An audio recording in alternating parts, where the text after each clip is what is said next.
¿Qué tal amigos? Nuevamente les habla su amigo y hermano en Cristo, Antonio García Hernández.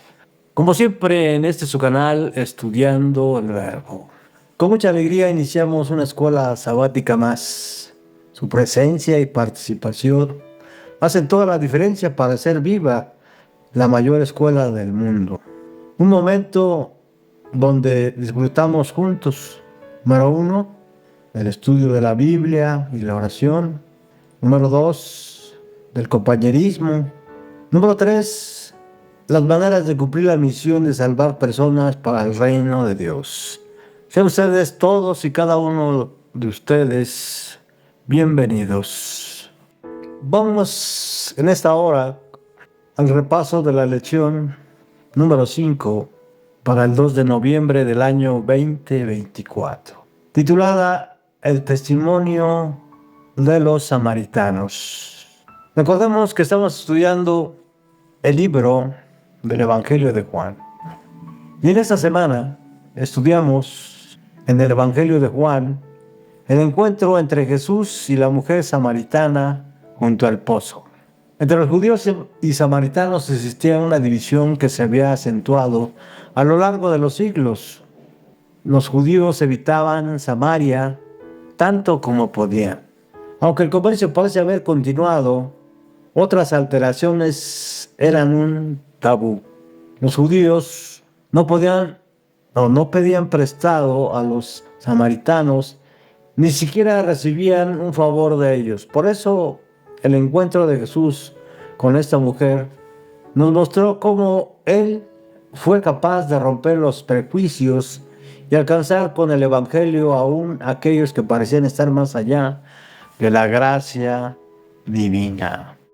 La descripción de Juan de la visita de Jesús a Samaria se iluminaría con un breve análisis de la historia de Samaria. Después de la muerte del rey Salomón, el reino de Israel se dividió por falta de acuerdo sobre los impuestos. Roboam, hijo de Salomón, llegó a ser el rey del reino del sur, los territorios de las tribus de Judá y Benjamín. Bajo Jeroboam, el reino del norte se apoderó de las otras 10 tribus. Se volvió idólatra, vacilando en su fidelidad a la palabra de Dios. Más tarde, Jezabel, la esposa de Acab, trajo la idolatría al país, construyó un templo a Baal y llevó su adoración al reino del norte. También se fomentaba la adoración de Acera. Los profetas de Dios, incluyendo a Elías y Eliseo, predicaron con gran fervor contra las influencias paganas. La capital del reino del norte, Samaria, estaba bien construida con finas fortificaciones. Permaneció en pie durante aproximadamente 150 años hasta que los asirios la destruyeron. Cuando la ciudad cayó, alrededor de 30,000 ciudadanos fueron expulsados de la zona, más tarde redoblada por las personas de Babilonia y Asiria. Alejandro el Magno ocupó la ciudad de Samaria en el año 333 a.C. Estableció un gobernador que más tarde fue asesinado por los samaritanos. Alejandro castigó a la población trasladándola a Siquem y luego los reemplazó con macedonios.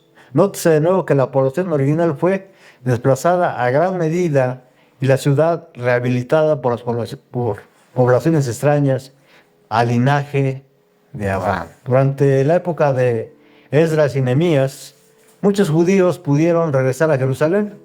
Cuando comenzó la reconstrucción de las murallas de la ciudad, los habitantes cercanos de Samaria, liderados por Sanbalat, ofrecieron su ayuda. Cuando fueron rechazados, hicieron todo lo posible para destruir o retrasar el proyecto. Sanbalat utilizó todo tipo de amenazas, calumnias y mentiras para detener el proyecto, pero Dios guió y protegió a su pueblo a través del liderazgo de Esdras y Nehemías. Vamos ahora directamente al punto central de la lección, que se encuentra en el Evangelio de Juan, capítulo 4, versículo 42. Pero antes, quiero invitarles, como siempre, para que tengamos una palabra de oración. ¿Me acompañan? Bendito sea nuestro Padre que estás en los cielos. Te alabamos y glorificamos, oh Señor, oh Padre eterno, oh Dios verdadero. Te pedimos humildemente que en esta hora cures cada una de nuestras enfermedades, que nos alivies de nuestros temores, de nuestros miedos, de cada una de nuestras enfermedades físicas, psicológicas, anímicas, y que, Padre, podamos caminar confiados plenamente, Señor, en tu palabra, en tu poder, en tu persona. Y en esta hora, Padre, te lo suplicamos que nos habilites con poder, oh Señor, para que podamos, Padre eterno, entender y comprender este Evangelio de Juan y los testimonios de diversos personajes que dan acerca de la existencia y la presencia y el poder de tu Hijo amado, Señor. Gracias por todo, Padre eterno, porque en Cristo Jesús te suplicamos cada una de tus mercedes, cada una de tus bendiciones y misericordias. Amén, amén. Juan 4:42 es el punto central de la lección. Les invito para que tomen sus Biblias, la palabra de Dios, el libro de libros. Vayamos al Evangelio de Juan, capítulo 4, versículo 42. Y decían a la mujer: ya no creemos solamente por tu dicho, porque nosotros mismos hemos oído y sabemos que verdaderamente este es el Salvador del mundo, el Cristo. No solamente la mujer samaritana daba testimonio por el testimonio que ella dio de Jesús, sino ahora, al comprobar la presencia y la existencia del Hijo de Dios, de nuestro Salvador, ellos también dieron testimonio, ¿verdad? Es decir, los samaritanos dieron testimonio, testificaban de lo que habían oído. Ninguna evidencia es más convincente que la de la experiencia personal. Con mucha presteza, los samaritanos aceptaron la evidencia de que Jesús era el profeta de quien habló Moisés, Juan 4:26. Contrasta muchísimo con la incertidumbre con que los judíos lo recibieron. Ahora bien, para Jesús no existen barreras que separen a las personas. Todos somos iguales para Él. Por eso el apóstol Pablo, ahí en el libro de Gálatas, nos dice que ya no hay judío ni griego, ni esclavo ni libre, ni mujer ni hombre, y que todos somos uno en Cristo.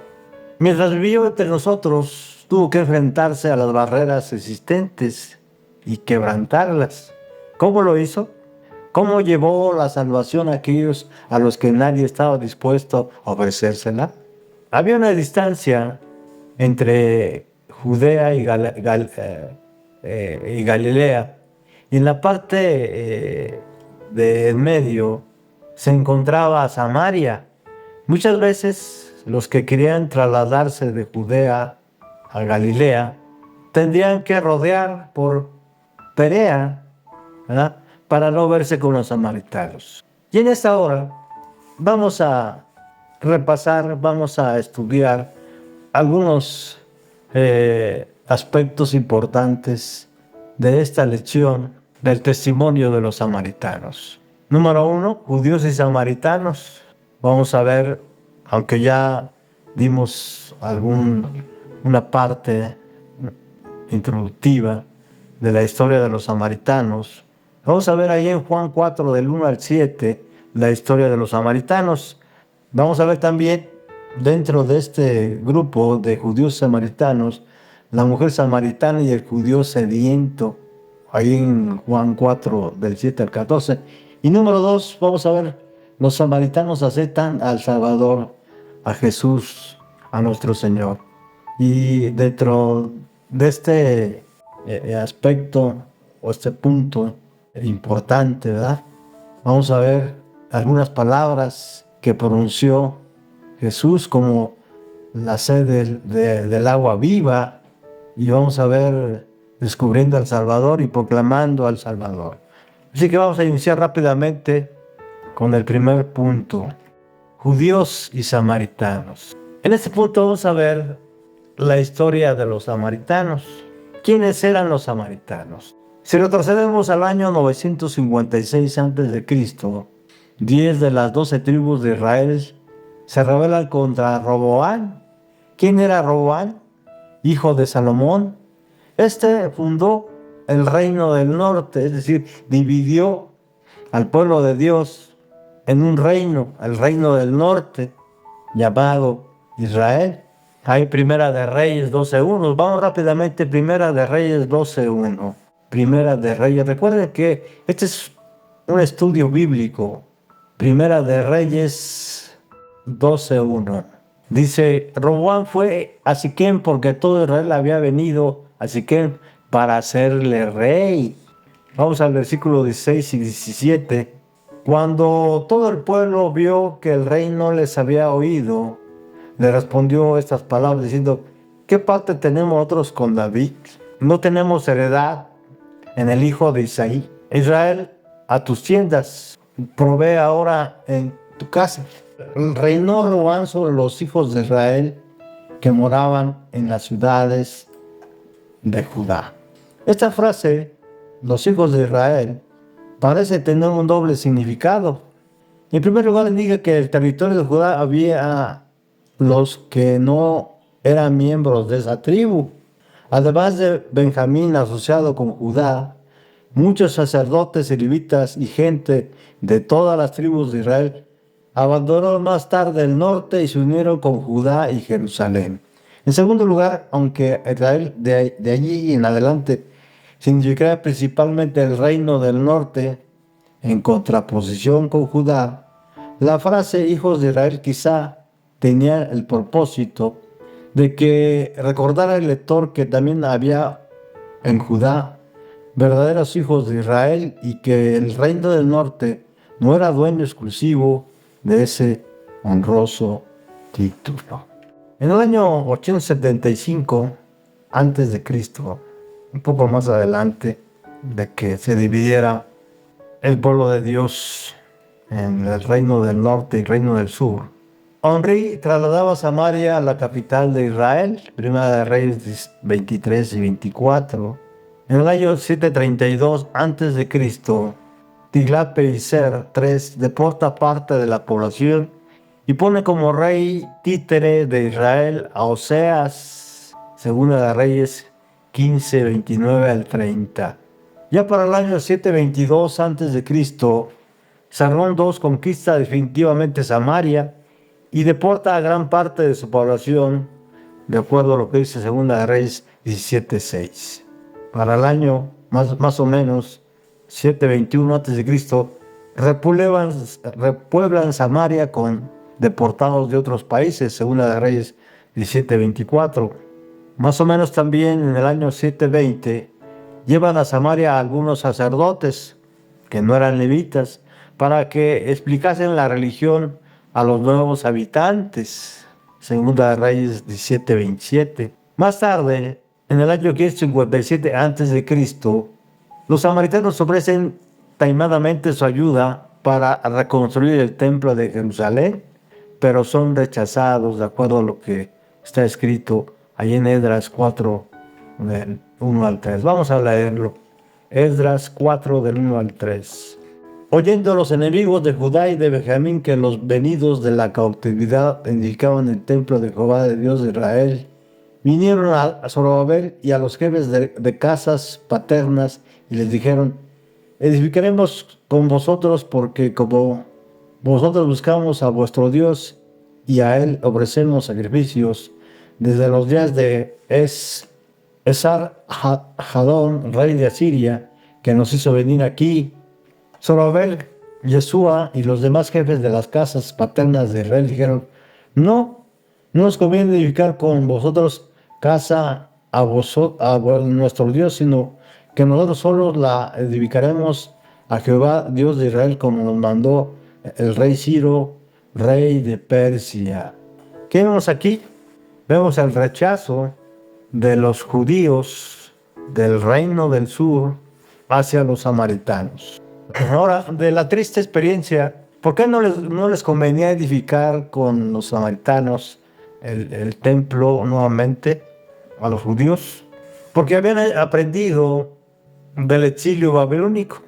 Los judíos habían aprendido bien una lección, que debían resistir la tentación de unirse con los idólatras en cualquier empresa. Ya para el año más o menos 430 a.C., Nehemías expulsa a Manasés del sacerdocio y su suegro Sanbalat le construye un templo en Samaria, en el monte de Gerizim, en el mes 1328. Ya en el año 128 a.C., Juan Hircano, etnarca de Judea, destruye el templo samaritano. También, sin duda, Jesús conocía bien la historia de los samaritanos. Por eso ahí en Juan 4:4 dice Jesús, y le era necesario pasar por Samaria. La ruta directa a Galilea pasaba por Samaria. Sin embargo, debido a la enemistad entre los judíos y los samaritanos, los peregrinos galileos que viajaban a Jerusalén para las grandes fiestas nacionales preferían dar un rodeo yendo por el valle del Jordán, Lucas 9:51-52. Aquí le era necesario pasar por Samaria a Jesús. Para evitar tensiones entre los seguidores de Juan y los suyos, Jesús decide ir de Judea a Galilea, atravesando la región de Samaria, es decir, no rodeó como muchos peregrinos o los mismos judíos hacían para no pasar por Samaria. Juan 1:4. En el camino hace un alto a 1,5 km de Sicar, donde Jacob había comprado un terreno que había dado en heredad a José. Juan 4:5 y Génesis 33, del 18 al 19. Josué 24:32. Llegado allí, Jesús se sienta junto al pozo de Jacob. Era mediodía, el momento máximo de calor del día, de acuerdo a lo que dice Juan 4:6. Mientras los discípulos van a comprar comida, una mujer samaritana se acerca al pozo a sacar agua. Al mediodía, cuando más calor hace, ella se esconde de los demás, no quiere ser vista ni relacionarse con otras mujeres que temprano o al atardecer van a buscar el agua. Juan 4, del 7 al 8. Los prejuicios levantados por tantos siglos de historia impiden a la mujer hablar u ofrecer su agua a un judío. ¿Cuáles son algunos prejuicios de tu propia cultura que podrían obstaculizar tu testimonio en favor de los demás? ¿Cómo puedes superarlos?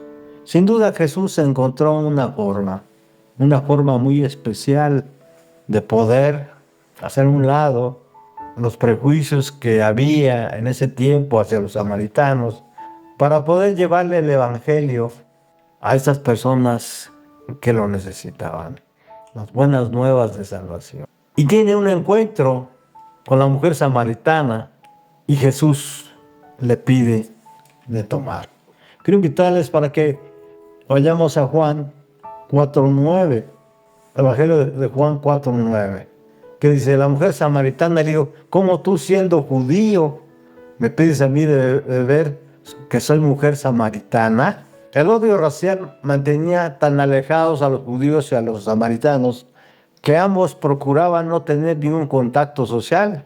En cuanto a su origen de los samaritanos, podemos ver ahí Segunda de Reyes 17, del 23 al 29, y en relación al origen de la antipatía entre los judíos y samaritanos, podemos ver y consultar ahí en Ezequiel 4, del 1 al 3, y Ezequiel 4, del 17 al 23, Nehemías 2:10 y Nehemías 4, del 1 al 2. Un relato de esa época que se ocupa de las dificultades entre los judíos y samaritanos se encuentra en las antigüedades también de Josefo, tomo 20, 6:2. Ahora bien, ya que la mujer no estaba dispuesta a entablar una conversación, Jesús decide romper el hielo pidiendo un favor. ¿Qué le dijo Jesús a la samaritana? Dame de beber, ahí en el versículo 7. Como respuesta, la samaritana le recuerda las dos razones por las cuales Jesús no debía pedirle favores o hablar siquiera con ella. era una mujer samaritana. Ya lo leemos en el versículo 9 de Juan 4. Por lo menos había conseguido iniciar la conversación Jesús, como ocurrió con Nicodemo. Jesús fue directamente al grano. Yo soy alguien especial y puedo darte del agua que apaga toda sed. Vamos a leer el versículo 10. Respondiendo Jesús le dijo, si conocieres el don de Dios, y quién es el que te dice, dame de beber, tú le pedirías y él te daría agua viva. Sin duda, la mujer conocía lo que era el don de Dios. Por eso Jesús le contestó, si conocieras el don de Dios. Faltaba que ella descubriera quién era el que le estaba diciendo eso. Ahora bien, al igual que Nicodemo, la samaritana pretendió interpretar literalmente sus palabras. Ahí en el versículo 11 y 12, Jesús encendió en ella el deseo de obtener esa agua viva, versículos 13 al 15. La pregunta es, ¿tienes sed del agua que apaga la sed del alma? ¿Por qué? Porque Jesús la está ofreciendo gratuitamente. Apocalipsis 21:6. Vamos rápidamente a esa cita. Apocalipsis 21:6. Y me dijo, hecho está, yo soy el alfa y el omega, el principio y el fin. El que tuviera sed, yo le daré. Jesús es un manantial inagotable de agua de vida. Jesús es la vida misma. Y esta es la promesa de inmortalidad. 1 Corintios 15:53. Vamos al segundo punto.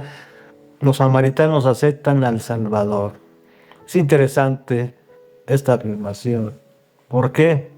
Porque la mujer samaritana quiso del agua viva que Jesús le ofrecía. Ahí en el versículo 15 del capítulo 4 de Juan, miren lo que dice. La mujer le dijo, Señor, dame esa agua para que no tenga yo sed ni venga aquí a sacarla. Ella sin duda quería librarse de ir al pozo diario por agua. Sin embargo, todas las palabras de Jesús tenían un significado simbólico. Vamos a repasar las similitudes entre Nicodemo y la mujer samaritana. Nicodemo se oculta en la noche, interpretó literalmente el nuevo nacimiento. Jesús le señaló la verdad espiritual.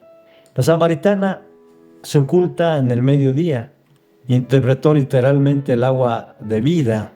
Jesús la llevó al deseo de conocer más. Cuando consiguió la atención de la mujer, Jesús no respondió directamente a su pedido. Si quería el agua viva, tenía que venir con su marido. ¿Verdad? Si quería el agua viva, tenía que venir con su marido. ¿Por qué? Porque Jesús le dijo, ve y llama a tu marido y ven acá. Es interesante este llamado que le hace a la mujer. Habiendo despertado plenamente el deseo del agua de vida, ahí en el versículo 15, súbitamente Jesús cambió el tema de la conversación. Su propósito fue despertar en la mujer una convicción de su desesperada necesidad de esa agua. Hizo eso enfocando la atención en los secretos de la vida de ella. La mujer no estaba todavía lista para recibir el agua viva que pedía sin darle importancia. En primer lugar, había aguas de pecado estancadas que debían ser eliminadas. La antigua vida de pecado debía morir antes que pudiera comenzar la nueva vida de rectitud. Las dos no pueden coexistir al lado. Pero la mujer rechaza el descubrimiento que Jesús hace de su vida, negando que tuviera esposo. Prefiere no ocuparse de sus asuntos privados con un extraño. Jesús reconoce la exactitud de su afirmación, ahí en el versículo 17, pero demuestra que conoce mucho más en cuanto a ella de lo que ella ha estado dispuesta a revelar. Versículo 18. Así la convence de que él es el profeta. Versículo 10. Y de que ella es una gran pecadora.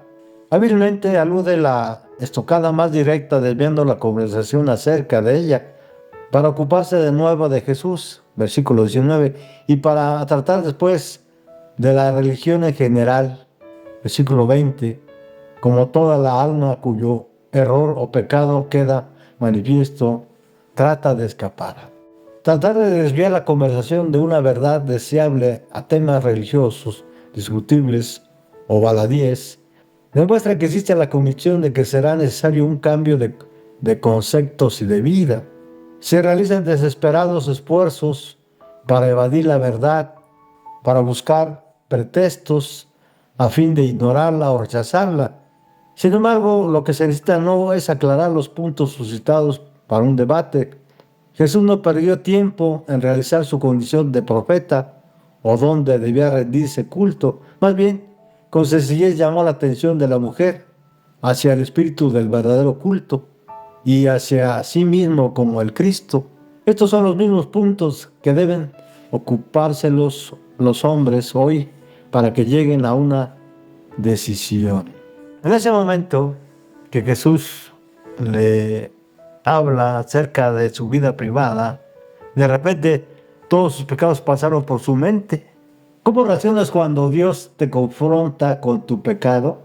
¿Evade la situación o se los entregas a Él para obtener su perdón?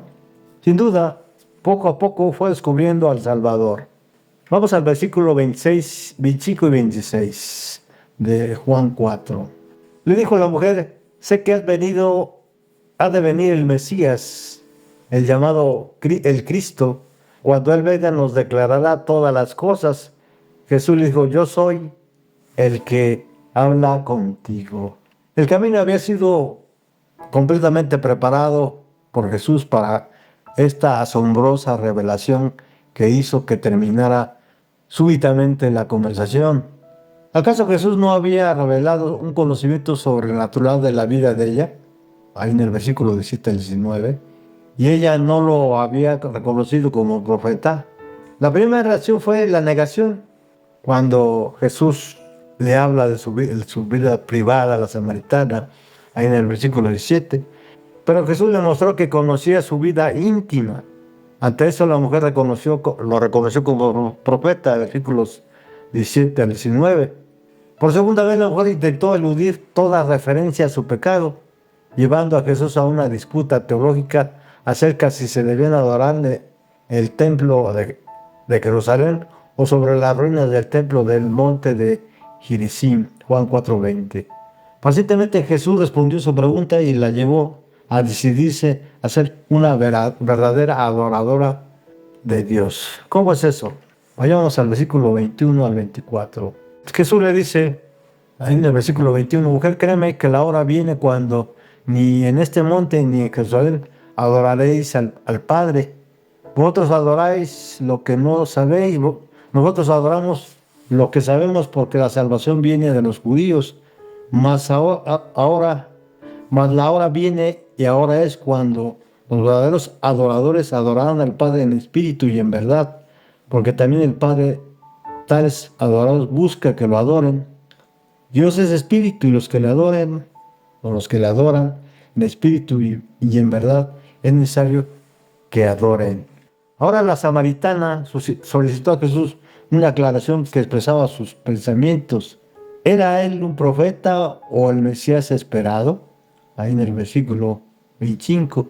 Fue la única mujer que escuchó de los labios de Jesús declararse el Cristo, el Mesías esperado.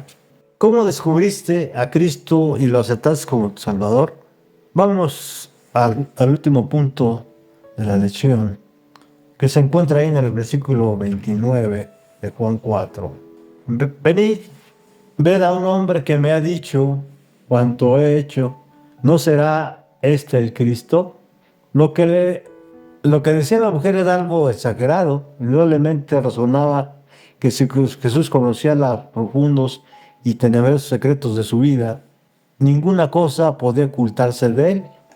En cuanto a la relación entre la evidencia presentada, el conocimiento sobrenatural de Jesús y la conclusión de que debía ser el Cristo, ver ahí en el versículo 26, contacto, la mujer presentó su hallazgo en forma de una pregunta e invitó a los aldeanos para que fueran a examinar por sí mismos la evidencia. Paralelamente, esto se puede comparar con la invitación de Felipe a Natanael, cuando Felipe dice, ven y ve, ahí en el capítulo 1, versículo 46 del Evangelio de Juan. La llegada de los discípulos interrumpe la conversación. La mujer llena de gozo, unida a su cántaro, la razón por la cual fue al pozo, y vuelve a Sicar, ahí según el versículo 27 y 28. Conociendo lo que iba a ocurrir a continuación, Jesús preparó a sus discípulos. En primer lugar, les indicó que hay algo que satisface más que la comida física. ¿Qué es eso? El gozo de dar a conocer a otros la salvación. Versículos 31 al 34. En segundo lugar, les dijo que iban a cosechar lo que otros habían sembrado. Versículos 35 y 38. La mujer compartió su testimonio y sembró la semilla. Juan 4, 29 al 30 y versículo 39. Y Jesús rogó e hizo brotar la cosecha. Juan 4, 40 al 42. Todo ese proceso que se estableció desde la llegada de Jesús al pozo hasta que la mujer dio testimonio de Jesús, de que quién era Jesús, tuvo como resultado abundante cosecha. Ahora bien, el testimonio personal es la mejor semilla que podemos sembrar en el corazón de las personas. ¿Cuán poderoso es tu testimonio acerca de lo que Jesús hizo en tu vida? Vamos a terminar como siempre, estimados hermanos, este repaso de lección para la escuela sabática para adultos. Sí, como siempre, con una joya escrita por el Espíritu de Profecía, que se encuentra en el Deseado de todas las gentes, página 166. Miren lo que dice. Tan pronto como halló al Salvador, la mujer samaritana trajo a otros a él. Demostró ser una misionera más eficaz que los propios discípulos. Ellos no vieron en Samaria indicios de que era un campo alentador. Hago paréntesis. Esto sin duda nos trae motivos para poder descubrir nuevos campos, ¿sí? Para sembrar, para cultivar y finalmente cosechar. Continúo con la cita. Tenían sus pensamientos fijos en una gran obra cultural y no vieron que en su alrededor de sí había una mies que cegar. Pero por medio de la mujer a quien ellos despreciaron, toda una ciudad llegó a oír al Salvador, o del Salvador.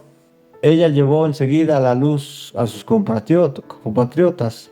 Esta mujer representa la obra de una fe práctica en Cristo. Cada verdadero discípulo nace en el reino de Dios como misionero. El que bebe del agua viva llega a ser una fuente de vida. El que recibe llega a ser un dador. La gracia de Cristo en el alma es como un manantial en el desierto, cuyas aguas surgen para refrescar a todos y da a quienes están por perecer avidez de beber el agua de vida. Hemos llegado al fin, no sin antes agradecerles por su presencia, por su atención y porque han decidido seguir a Cristo.